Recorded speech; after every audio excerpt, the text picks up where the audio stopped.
We are Onyx Imaging. We are the highest rated and most reviewed printer service center in Oklahoma. Hey there YouTubers, it's your girl Brett over here at Onyx. Today I'm going to show you how to clean your scanner glass, and I'm working with an HP M-521 So first thing you want to do is grab your favorite glass cleaner and a lint-free cloth. Lift up your top hatch here.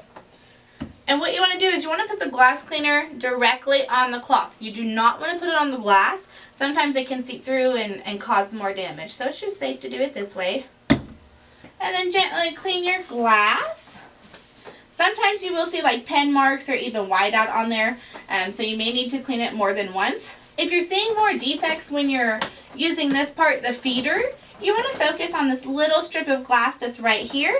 But if you use the flatbed more and that's where you're seeing your defects, go ahead and just clean that big piece of glass.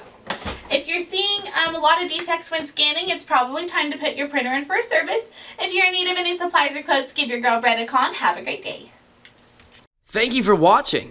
If you're interested in how you can receive free labor on all of your service calls, as well as how to qualify for free printer upgrades, contact us today. We are here for all of your printer and office supply needs.